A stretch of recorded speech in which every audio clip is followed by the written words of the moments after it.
अस्सलाम वालेकुम। आज का जो हमारा टॉपिक है वो थर्ड लाइन ऑफ डिफेंस है, जिसे हम स्पेसिफिक डिफेंस भी कहते हैं। तो इससे पहले हमने बात की थी जी, हमारा जो इम्यून सिस्टम है, अल्लाह रब्बुल इज़्ज़त ने जो हमारी बॉडी बनाई है, तो इसको बीमारियों से बचाने के लिए, एंटीजन से बचाने के लिए, बैक्टीरिया वायरस वगैरह से बचाने के लिए अल्लाह ताला ने 3 बड़े डिफेंस लाइन रखे हैं। तो फर्स्ट लाइन डिफेंस के अंदर हमने स्किन और डाइजेस्टिव ट्रैक वगैरह की बात की थी कि वहाँ से चीज़ों को रोका जाता है, हार्मफुल चीज़ों को बॉडी में दाखिल होने से।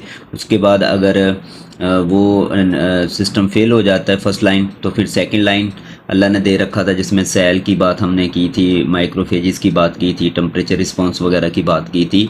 तो अगर अनफॉर्चुनेटली वहाँ से भी अगर वो सेकंड लाइन डिफेंस भी हमारा फेल हो जाता है और जो भी एंटीजन वगैरह वो दाखिल हो जाता है, कामयाब हो जाता है, तो फिर हमारा थर्ड लाइन डिफेंस है वो उसे रोकेगा उन चीज़ों को। जो अगर इनफॉर्चुनेटली थर्ड लाइन डिफेंस भी हमारा फेल हो जाता है बदकिस्मती से, तो फिर जो है ना हमें डिजीज़ कॉज होती है। तो थर्ड लाइन डिफेंस की अगर हम बात करें तो इसे स्पेसिफिक डिफेंस भी कहा जाता है। इससे पहले जो बात हुई वो नॉन स्पेसिफिक थे, यानी बिल्कुल ऐसे जैसे अंधाधुंध फायरिंग करना और उस फायरिंग की जद में कोई भी आ जाए तो वो सब के सब हलाक हो जाते हैं। तो बिल्कुल ऐसे ही होता है नॉन स्पेसिफिक के अंदर कि कोई भी फॉरेन एजेंट आएगा तो उसे रोका जाएगा या उसे मारा जाएगा। लेकिन यहाँ पर ऐसा नहीं होता, यहाँ कोई ख़ास एंटीजन होगा, उसको टारगेट किया जाएगा और उसके बाद फिर उसको मारा जाएगा। तो इसलिए इसे स्पेसिफिक डिफेंस कहा जाता है। और दूसरा हमने पढ़ा था कि जो हमारा इम्यून सिस्टम होता है उसकी 2 टाइप थी, इनेट और एक्वायर्ड या एडेप्टिव। तो इनेट के बारे में हमने कहा था वो नेचुरली होता है, हमारी बर्थ के साथ ही नेचुरली अल्लाह ताला ने दे रखा है हमारी बॉडी में। लेकिन एडाप्टिव के ऊपर हमने बात की थी, पैसिव और एक्टिव की हमने बात की थी कि ये वो है जिसमें हम एडॉप्ट करेंगे। यानी मिसाल के तौर पे कोरोना वायरस हमारी बॉडी में वायरस दाखिल हो गया, तो हमारी बॉडी ने क्या किया, उसको उसके ऊपर स्टडी किया और उसके ख़िलाफ़ फिर एंटीबॉडी बनाई, या हमने वैक्सीन करवाई। तो अब क्या होगा, ये एडॉप्ट है, यानी इसमें एडॉप्ट करके किसी ख़ास टारगेट को जो है ना वो टारगेट किया जाएगा, किसी ख़ास एंटीजन को। तो अब यहाँ पे क्या होगा जी, यहाँ पे वर्ड अगर आप देखें सेल्फ और नॉन सेल्फ की वो बात कर रहा है। तो सेल्फ का मतलब यहाँ पे ये कि हमारी बॉडी के सेल, और नॉन सेल्फ का मतलब यहाँ पर है कि जो वो सेल जो बाहर से आया हुआ है, यानी वो वायरस भी हो सकता है, बैक्टीरिया भी हो सकता है। तो थर्ड लाइन डिफेंस को अच्छे से स्टडी करने के लिए, या आप बच्चों को बात समझ में आ जाए, तो उसके लिए बहुत ज़रूरी है कि हम यहाँ पे 2 बड़े मालिक्यूल्स हैं जिनकी हम बात करेंगे, एक एंटीजन और दूसरा एंटीबॉडी। तो इसको जानना बहुत ज़रूरी है। तो इससे पहले मैं आपको, यानी थर्ड लाइन डिफेंस के अंदर हमारे कुछ सेल्स हैं जो हिस्सा ले रहे होते हैं, जिसे हम वाइट ब्लड सेल्स या लिम्फोसाइट सेल्स कहते हैं। तो उन सेल की भी मैं थोड़ी सी जो क्लासिफिकेशन है वो दिखाना चाहूँगा, ताकि आपको क्लियर हो जाए कि इसके अंदर कौन कौन से सेल हैं जो हिस्सा लेंगे थर्ड लाइन डिफेंस के अंदर। हमारी बॉडी के वाइट ब्लड सेल कौन कौन सी टाइप्स के सेल हैं जो हिस्सा लेंगे, और फिर एंटीजन और एंटीबॉडी, यानी इनके गिर्द हमारा ये थर्ड लाइन डिफेंस घूमता है। तो ये देखें जी, सेल्स हमारे, ये मिसाल के तौर पे बोन मैरो में बनने वाले हमारे वाइट ब्लड सेल्स हैं, और उसके फिर 2 हिस्से हैं, 2 यानी तरह के सेल्स। एक बी सेल का नाम दिया गया है और दूसरे टी सेल्स के नाम से। ये मैं आपको बताऊंगा कि बी सेल को बी क्यों कहते हैं और टी सेल को टी क्यों कहते हैं। उसके बाद आप देखेंगे फर्दर जी, बी सेल जो है ना वो मज़ीद उनकी आगे कुछ ब्रांचेज़ हैं, कुछ टाइप्स हैं। तो जिसमें हम मेमोरी बी सेल्स, ठीक है, प्लाज्मा सेल्स, यानी बी सेल से फर्दर 2 तरह के सेल्स बनते हैं, मेमोरी बी सेल्स के नाम से और टी सेल के अपना प्लाज्मा सेल के नाम से। और इसके साथ अगर आप टी सेल को देखें तो वो भी कहाँ बनते हैं। अच्छा, बनने का भी इनका है कि बी सेल जो है ना ये कहाँ बन रहे होते हैं, टी सेल कहाँ बन रहे होते हैं, तो उसके ऊपर हम बात करेंगे। तो जो टी सेल हैं वो फर्दर आगे उनकी क्लासेस हैं, ब्रांचेस हैं, साइटोटॉक्सिक टी सेल्स के नाम से, हेल्पर टी सेल्स के नाम से, सुप्रेसर या सुप्रेसर टी सेल्स के नाम से, और एक सेल और है जैसे मेमोरी टी सेल्स। तो ये मेमोरी टी सेल्स हमने मेमोरी बी सेल्स में भी देखा और मेमोरी टी सेल्स। तो यानी ये वो सारे सेल हैं जो हमारे थर्ड लाइन डिफेंस के अंदर हिस्सा लेंगे, बी सेल भी और टी सेल भी। तो ये देखें जी, आपकी आसानी के लिए कुछ हमने ख़ास पॉइंट नोट किए हैं तो यानी third line defence specific defence होता है। स्पेसिफिक पे मैंने बता दिया है कि कोई ख़ास को टारगेट करना होता है, और ये पार्ट है adoptive and acquired immune system का, यानी जिसको अडॉप्ट किया जाता है, जो पहले से मौजूद नहीं होता हमारा ये एंटीबॉडी, मगर उसको एंटीजन को देख के फिर एंटीबॉडी बनाया जाता है, इसलिए अडॉप्टिव कहा जाता है। और उसका जो रिस्पॉन्स है वो 2 टाइप्स का होता है, यानी थर्ड लाइन का जो रिस्पॉन्स होगा, रिस्पॉन्स क्या है, ज़ाहिर से कोई एंटीजन दाखिल हो गया तो उसके ख़िलाफ़ लड़ना, तैयारी करना, उसके हमले से बचना और उनको किल करना, तो ये रिस्पॉन्स कहलाता है। और ये रिस्पॉन्स जो होता है हमारा इम्यून रिस्पॉन्स, ये 2 टाइप का होता है, होमोरल इम्यून रिस्पॉन्स, ठीक है, और दूसरा है सेल मेडिएटेड। तो ये मैं आगे बताऊंगा कि होमोरल इम्यून रिस्पॉन्स में क्या होता है। तो इसमें बेसिकली एंटीबॉडी जो होती है ना वो अटैक करती है, और जो भी एंटीजन होता है उसको किल कर दिया जाता है। तो सेल मेडिएटेड में क्या होता है, एक सेल होता है वो दूसरे सेल को किल करके पूरे सेल को ख़त्म कर देता है। तो बस ये इस फ़र्क की वजह से कि इसमें एंटीबॉडी किल करती है उसको एंटीजन को, और सेल मेडिएट में क्या होता है, पूरा का पूरा सेल ही उसको खा लिया जाता है या उसे ख़त्म कर दिया जाता है। तो ये फ़र्क है, ये रिस्पॉन्स है 2 तरह का, होमोरल इम्यून रिस्पॉन्स और सेल मेडिएट। ये आगे हम डिटेल में और थोड़ी इस पे बात करेंगे। उसके बाद जी ये अच्छा एक बात और, थर्ड लाइन के अंदर हमने फर्स्ट और सेकंड लाइन में हमने मोनोसाइट और मैक्रोफेजिस की बात की थी, तो ये भी इन्वॉल्व होंगे थर्ड लाइन डिफेंस के अंदर, ये वाले सेल भी इन्वॉल्व होंगे, ठीक है। अब हम बात करेंगे जी जो इसमें मेन मालिक्यूल्स हैं जिनको समझना बहुत ज़रूरी है, वो एंटीजन और एंटीबॉडी। तो एंटीजन और एंटीबॉडी को समझना ज़रूरी है, इंपॉर्टेंट कंपोनेंट है ये। एंटीजन क्या होता है जी, मे बी आप बैक्टीरिया, एंटीजन क्या है, जो भी आपकी बॉडी में बैक्टीरिया दाखिल हो, वायरस हो या किसी बैक्टीरिया का कोई कंपोनेंट, कोई भी पार्ट, हिस्सा, तो वो एंटीजन कहलाते हैं, ठीक है। Which can initiate immune response है, जो कि विच स्टिमुलेट एंटीबॉडी। अब जाहिर सी बात है जब ये चीज़ें आएंगी, एंटीजन बॉडी में दाखिल होगा तो फिर स्टिमुलेट मैसेज जाएगा एंटीबॉडी को, तब हमारा इम्यून सिस्टम एंटीबॉडी बनाएगा। यानी पहले ये दाखिल होंगे और उसके बाद एंटीबॉडी को मैसेज जाएगा, और फिर हमारा जो सेल होते हैं, हमारे जो सेल होते हैं वो इसके ख़िलाफ़ वेपन तैयार करेंगे, इसके ख़िलाफ़ रेजिस्टेंस के लिए, इसको रोकने, इसको मारने के लिए एंटीजन को, इन चीज़ों को अपना एक वेपन, एक बारूद समझ लें, तैयार करेंगे, जिसे हम एंटीबॉडी कहते हैं, ठीक है। तो एंटीजन बहुत आसान थी, यानी ये वो जो फ़ौरन सेल है, बाहर से आया हुआ है, जो कि हमें नुकसान पहुंचाने वाला है, ये इसको हम एंटीजन कहते हैं। अब इसके ख़िलाफ़ लड़ने वाला जो वेपन होता है, जो हमारे सेल बनाते हैं, हमारा इम्यून रिस्पॉन्स करता है, उसे हम एंटीबॉडी कहते हैं। तो एंटीबॉडी की थोड़ी सी बात कर लें जी। एंटीबॉडी होती कैसी, ये वाई शेप की होती है। तो एंटीबॉडी यानी हमारा जो सेल होता है, सेल की सरफेस पर एक ख़ास मालिक्यूल, एक प्रोटीन का बना हुआ मालिक्यूल होता है, जिसे हम एंटीबॉडी कहते हैं, जो कि एंटीजन के ख़िलाफ़ बनाई जाती है, और ये वाई शेप की होती है, प्रोटीन की बनी हुई होती है, ठीक है, ये बात याद रखना है। उसके बाद क्या ये सेल होता है एंटीबॉडी, तो हम कहेंगे ये सेल नहीं होता, बल्कि सेल का हिस्सा होता है। यानी हमारा जो सेल होता है, तो सेल के गिर्द, जैसे ये सेल है और ये अपने इर्द गिर्द ऐसी स्ट्रक्चर बनाएगा प्रोटीन से, जिसे हम एंटीबॉडी कहते हैं, और ये एंटीबॉडी फिर आगे जाके पकड़ती है एंटीजन को और मारती है, ठीक है। तो ये वाई शेप की होती है, तो हमारा सेल इसको प्रोड्यूस करता है, ठीक है। उसके बाद क्या है जी, एंटीबॉडी डिफेंड आवर बॉडी, हमारी बॉडी का डिफेंस करने के लिए होती हैं। अच्छा, एंटीबॉडी जो वाई शेप की होती है ना, तो इसमें 4 पॉलीपेप्टाइड चेन होते हैं, अल्फ़ा और बीटा आपने पढ़ा है जी, प्रोटीन में 4 तरह के चेन्स होती हैं, तो इसमें 4 तरह की चेन यूज़ होती है, पॉलीपेप्टाइड चेन। एंटीबॉडी का फंक्शन क्या है जी, डिस्ट्रॉय करना। तो सवाल ये है कि हमारे वो कौन से सेल हैं जो एंटीबॉडी बनाते हैं। तो एंटीबॉडी बनाने वाले सेल बी सेल, जिसका मैंने पीछे जिक्र किया है, और प्लाज्मा सेल। ये बी सेल और प्लाज्मा सेल जो है ना, ये प्रोड्यूस करते हैं ख़ास किस्म की एंटीबॉडी, ठीक है। और एंटीबॉडी बनेगी इन सेल्स के गिर्द, बी सेल्स और प्लाज्मा सेल्स ये अपने गिर्द इस तरीके से बनाते हैं, और फिर दिफा करते हैं हमारी बॉडी का, लड़ते हैं एंटीजन के ख़िलाफ़। तो antibody combine with antigen, antibody का काम क्या है, ये वाई शेप का काम क्या है, ये जाके मिसाल के तौर पे ये एक एंटीजन है, और ये जाके इससे चिपक जाएगा, ठीक है, इससे जाके मिल जाएगा और फिर उसको किल कर देगा। तो ये बेसिकली इसका काम होता है। एंटीजन और एंटीबॉडी के बाद एक बहुत ज़रूरी है जो आपको समझना होगा कि यहाँ पे मैंने सेल्फ और नॉन सेल्फ की हमने बात की थी टेक्स्ट के ऊपर, ठीक है। तो अब सेल्फ तो मैंने कहा था कि जो हमारी बॉडी के अपने सेल होते हैं वो सेल्फ सेल कहलाते हैं, और जो फॉरेन एजेंट होते हैं वो नॉन सेल्फ होते हैं।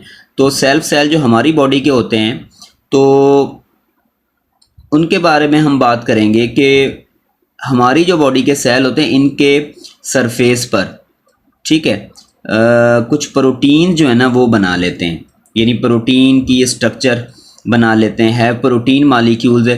तो उन प्रोटीन मालिक्यूल, जैसे हमने मैक्रोफेज में बात की थी कि मैक्रोफेज जो सेल होता है वो अपने गिर्द अपनी सरफेस पर एक प्रोटीन बना लेता है जिसे हम कहते हैं मेजर हिस्टोकैम्पेटिबिलिटी कॉम्प्लेक्स। तो ये वो प्रोटीन है जिसे हम MHC, तो याद रखना हमारे जो सेल्स हैं, हमारी बॉडी के जितने भी सेल्स हैं वो सारे के सारे सेल्स के गिर्द ये MHC वाली जो प्रोटीन है ये पाई जाती है, ठीक है। तो ऑल सेल्स MHC, ये देखें ये एक सेल है और इसने अपने गिर्द एक, जिसको मैंने MHC का नाम दिया, ये ऑल सेल प्रेजेंट, हमारी बॉडी के जितने भी सेल हैं सबके सेल के गिर्द अपनी सरफेस पर ये वाली प्रोटीन लगी हुई होती है, ठीक है, रिकॉग्नाइज करने के लिए, पहचानने के लिए। समझ लें फेस होता है, फेस किसी भी सेल का फेस होता है कि कौन से हमारी बॉडी के सेल हैं, कौन सी हमारी बॉडी के सेल नहीं हैं। तो आइडेंटिफिकेशंस के लिए एक कार्ड के तौर पे यानी यूज़ होती है MHC प्रोटीन। तो ये लगी होती है MHC जो प्रोटीन है ये सारे के सारे सेल्स के गिर्द होती है सिवाय RBC के। तो RBC तो फिर ज़ाहिर हमारा इम्यून सिस्टम RBC के ख़िलाफ़ काम नहीं करता, तो वहाँ एक अलग से प्रोटीन लगी हुई जिसे CD47 हम कहते हैं, ठीक है। बाकी जितने भी बॉडी के सेल हैं सबके गिर्द MHC लगा हुआ। यही वजह है कि MHC1 प्रोटीन मालिक्यूल की वजह से हमारा जो इम्यून सिस्टम वाले सेल है, मैक्रोफेज हो गया, डेंड्राइट्स की हमने बात की थी, मोनोसाइट्स, तो T सेल, B सेल, ये इनके ख़िलाफ़ अटैक नहीं करते क्योंकि ये अपना फेस लगा के चल रहे होते हैं MHC, और हमारे इम्यून को पता होता है कि ये हमारी बॉडी के सेल है। तो अगर फिर हमने मैक्रोफेज में बात की थी कि अगर MHC इन्फेक्टेड हो जाए, यानी कोई बैक्टीरिया वायरस आ जाए, तो उसको ये खा लेते हैं मैक्रोफेजिस, और खाने के बाद फिर उसे प्रेजेंटिंग करवाते हैं, यानी दूसरे सेलों को बताते हैं, कोई एक पार्ट अपने इसी MHC के ऊपर अटैच करवा लेते हैं। तो फिर क्या करते हैं, दूसरे सेल्स को बुलाते हैं कि ये वाला जो एंटीजन आया था ये हमारी बॉडी के ख़िलाफ़ है, तो बाकी सेल के पास भी खबर पहुंच जाती है और बाकी सेल भी फिर इसी तरीके से इनको फाइंड करना, ये रिकॉग्नाइज करना शुरू कर देते हैं इस किस्म के एंटीजन को।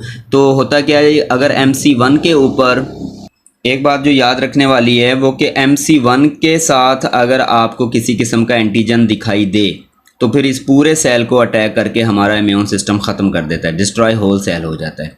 लेकिन दूसरी तरफ मैं बात कर रहा हूँ MHC, यानी एक और मालिक्यूल लगा होता है जिसे हम MHC2 कहते हैं।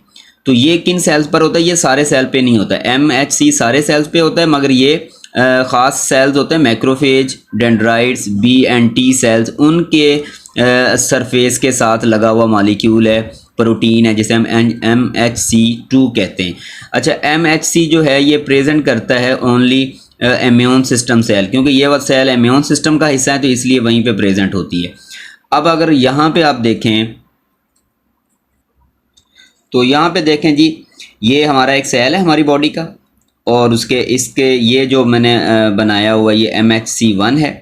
आपको मैंने कहा कि ये सारे सेल्स के गिर्द होता है, सब सेल इस प्रोटीन के MHC को लगा के घूमते हैं ताकि इम्यून सिस्टम कहता है ये हमारी बॉडी के सेल हैं, यानी एज ए आइडेंटिफिकेशन कार्ड है, ठीक है, रिकॉग्नाइजेशन पैटर्न मार्क्स इसे कहा जाता है, और ये भी रिकॉग्नाइजेशन मार्क्स है MHC2।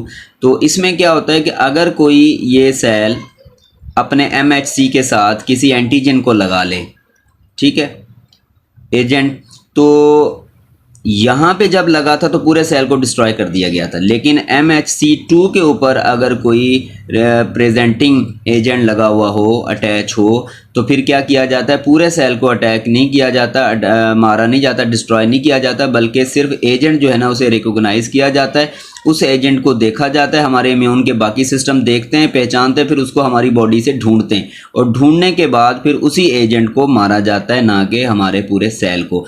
तो इस कंडीशन में मैंने क्या बात की है MHC में, इसमें अगर कोई बैक्टीरिया वायरस सेल खा ले तो फिर उसका कोई भी बचा कुचा पार्ट जो है ना वो लगा दिया जाता है बाहर की तरफ, और फिर उसको हमारा इम्यून सिस्टम रिकॉग्नाइज करके फिर उसको पूरे को ही डिस्ट्रॉय करवा दिया जाता है MHC के ऊपर अगर लगा हुआ कोई एंटीजन हो। और अगर MHC2 के ऊपर अगर कोई एंटीजन लगा हुआ हो तो फिर उसमें सिर्फ उस एजेंट को ढूंढा जाता है, फाइंड किया जाता है, उसे मारा जाता है, ना कि सेल को। तो ये थोड़ा सा डिफरेंस है जो कि याद रखना है MHC1 और MHC2 को लेकर। तो अब हम देखते हैं जी role of T cell in third line defence के अंदर, और उसके बाद हम बात करेंगे role of B T cell. तो जैसे मैंने कहा जी एंटीजन मॉलिक्यूल एंटीबॉडी की बात हो गई, और उसके बाद फिर MHC1 और MHC2 की बात हुई। ये बहुत इंपॉर्टेंट इन दोनों चीज़ों को समझना, और उसके बाद फिर समझना कि अब टी सेल किस तरीके से काम करता है थर्ड लाइन डिफेंस के अंदर, ऐसा क्या काम करता है जिससे हमारे इम्यून को मजबूत बनाया जाता है अगेंस्ट एंटीजन।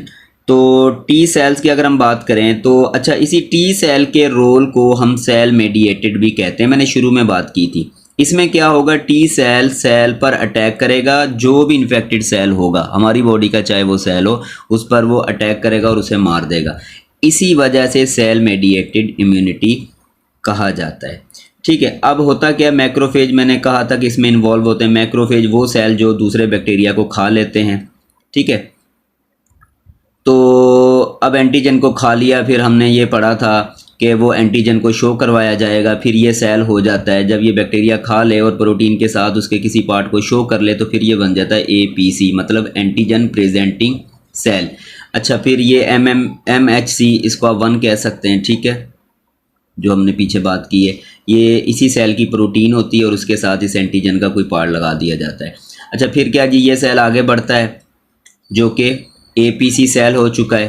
तो अब इस APC सेल के साथ जैसे ही एंटीजन लगा हुआ है MHC1 के ऊपर, तो फिर आप देखेंगे कि वहाँ पे टी सेल आएगा, और टी सेल की ही एक टाइप है जैसे हम टी हेल्पर सेल कहेंगे। तो ये टी हेल्पर सेल आया, उसने इसको अपनी प्रोटीन को इस प्रोटीन के साथ बाइंड किया। ठीक है, जैसे ही इसको बाइंड किया, रिकॉग्नाइज किया इस एंटीजन को, तो फिर एक ख़ास किस्म का केमिकल रिलीज़ करवाता है। उस केमिकल को हम साइटोकाइनेस भी कह सकते हैं। तो ये केमिकल हकीकत में सिग्नल देता है, यानी T helper cell as a खबरी के तौर पे काम करता है। इसने जैसे ही रिकॉग्नाइज किया कि माइक्रोफेज के ऊपर एक एंटीजन लगा हुआ है, और ये खबर फिर बाकी सारे बॉडी में बाकी जितने भी दूसरे सेल्स होते हैं, इम्यून सिस्टम के सेल्स होते हैं, उन्हें यानी इम्यून रिस्पॉन्स को एक्टिव कर देता है। तो केमिकल सिग्नल रिलीज करेगा जिसे साइटोकाइंस कहते हैं, ये एज ए न्यूज़, और वो न्यूज़ जो दूसरे सेल्स तक पहुंचानी है, तो वो ये काम हेल्पर करता है। यानी टी सेल हेल्पर का काम है दूसरों को खबर पहुंचाना, एज ए खबरी के तौर पे टी हेल्पर सेल काम करते हैं। चले जी, ये तो हो गया टी सेल और मैक्रोफेज की बात हमने की, किस तरीके से हेल्पर सेल आ जाता है। अब हम इसके थोड़ा सा इंट्रोडक्शन में बात कर लें कि टी सेल को टी सेल क्यों कहते हैं। तो भाई बोन मैरो में ये सारे सेल बनते हैं, लेकिन इमेच्योर। जब ये फिर ये वहाँ से बनने के बाद आ जाता है हमारे थाइमस ग्लैंड के पास। तो हमारा ग्लैंड होता है थाइमस ग्लैंड के अंदर ये अपने आप को बड़ा करता है, मैच्योर करता है। ठीक है, तो इसलिए थाइमस ग्लैंड में रहकर ये अपने आप को मैच्योर करता है। तो थाइमस टी से है तो इसको टी सेल कहा जाता है। ठीक है, और टी सेल की ही टाइप हेल्पर टी सेल है, जो मैंने यहाँ पे बात की है कि हेल्पर टी सेल आगे चल के उससे बाइंड करेगा। मैक्रोफेज जो इन्फेक्टेड जो था सेल हमारा जिसने एंटीजन लगाया हुआ था, तो उस पर अटैक करेगा। अटैक क्या करेगा, बल्कि उसमें उसके साथ बाइंड करेगा और फिर ख़ास किस्म का केमिकल रिलीज़ करता है, और ख़बर बाकी यानी इम्यून सिस्टम को ख़बर पहुँचा दी जाती है। अच्छा, यहाँ पर अगर हम देखें तो ये जो हेल्पर सेल की मैंने जिक्र किया था कि जैसे ही हेल्पर सेल टी सेल का जो हेल्पर टी सेल होता है, वो मैसेज या तो टी सेल को भी भेज सकता है या फिर वो बी सेल को भी भेज सकता है। बी सेल को, टी सेल तो मैंने आपको बता दिया कि वो टी सेल जाके उसकी जो टाइप होती है वो साइटोटॉक्सिक, तो यानी टी सेल आगे चल के इसके पास एक जहर सा होता है, जो इसके पास सेल्स होते हैं जिनके पास ख़ास किस्म का एक पॉइजन सा होता है जिसे साइटोटॉक्सिक कहते हैं। तो ये साइटोटॉक्सिक, टी सी का मतलब साइटोटॉक्सिक सेल। तो ये सेल फिर क्या करेंगे, जैसे इनके पास खबर पहुंचेगी कि कोई एंटीजन दाखिल हो गया, तो फिर ये अपनी डिवाइड करवाएगा, ये वाला cell cytotoxic cell T C cell जिसे हम कहते हैं। तो ये सेल बहुत सारी डिवीज़न करवाएंगे जिसे प्रोलिफरेशंस कहते हैं। ठीक है, प्रोलिफरेशंस करवाएगा यानी डिवाइड करवाएगा और बहुत सारे सेल बनवा। यानी नंबर इंक्रीज़ होगा हमारे इम्यून सिस्टम में। टी सी सेल जो हैं ये बहुत ज़्यादा तादाद में बनेंगे क्योंकि हमारी बॉडी में एंटीजन दाखिल हो चुका है और वो आइडेंटिफाई हुआ था यहाँ से। ठीक है, तो फिर क्या करेंगे, ये सेल्स आएंगे, केमिकल रिलीज़ करेंगे ये भी, और वो ख़ास केमिकल की वजह से फिर ये जो मैक्रोफेज सेल था जो ये मैं बात कर रहा हूँ, तो इसको देखो इसने सिर्फ आइडेंटिफाई किया था, ख़बर दी थी, और ये फिर आगे सेल हैं टी सी सेल। ये क्या करते हैं, ये आके फिर मैक्रोफेज पूरे सेल को डिस्ट्रॉय कर रहे हैं, डेड करवा देते हैं। टी सी सेल की जॉब क्या, किल करना, सेल को मार देना।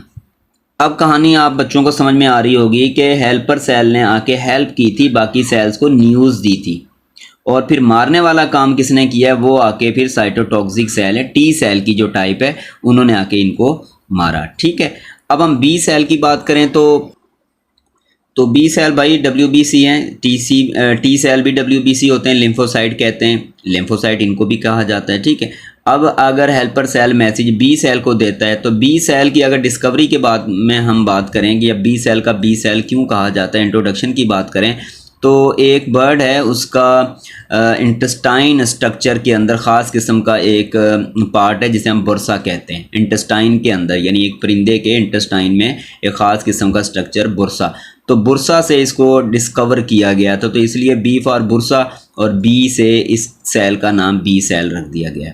ठीक है, तो बी सेल क्या करता है जी, आफ्टर बाइंडिंग विथ एंटीजन, तो बी सेल का, अच्छा यहाँ हमने बात की थी कि ये आके उस सेल को ही ख़त्म कर देते हैं।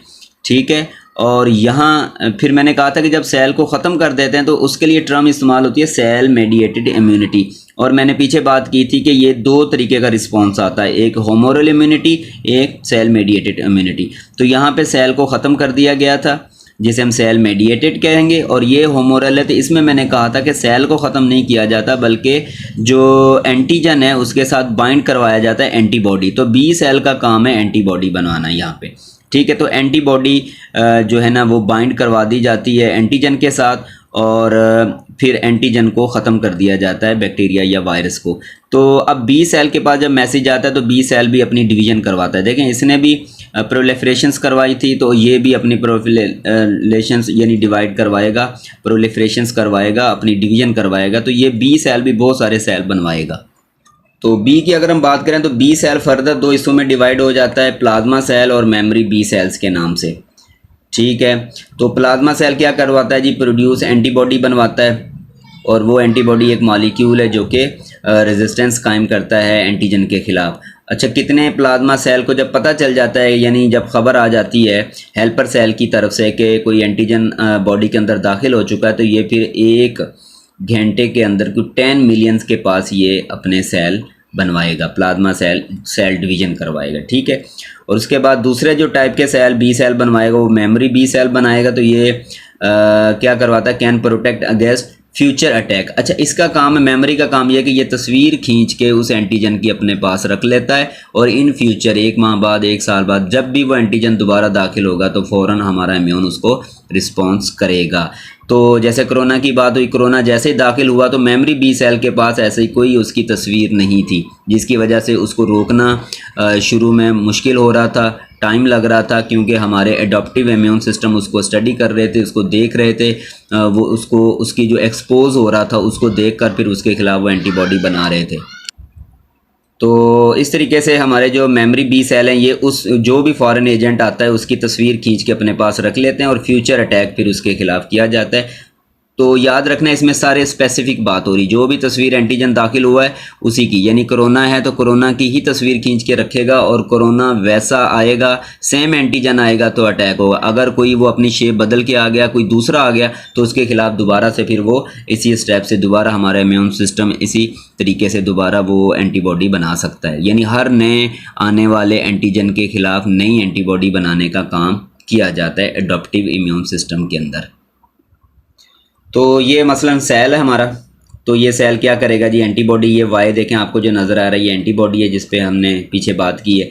तो ये एंटीबॉडी क्या करेगा, एंटीबॉडी को यहाँ से फ्री करेगा सिस्टम के अंदर, और ये जो ब्राउन सी चीज़ें नज़र आ रही ये एंटीजन है, तो ये जाके उसको कैच करेंगे और इस एंटीजन को ख़त्म कर देंगे। Antibody attack antigen and kill different way, तो डिफरेंट वे से इनको किल किया जाता है। फिर ये जो भी एंटीजन होते हैं, तो आपने देखा कि पीछे जो हुआ था पूरे सेल पर अटैक हुआ था, और यहाँ पे बी सेल जो होते हैं ना, ये अपनी एंटीबॉडी बना के और एंटीबॉडी की मदद से ही उस एंटीजन को ख़त्म किया जाता है, इसीलिए इसे ह्यूमरल इम्यूनिटी सिस्टम कहा जाता है।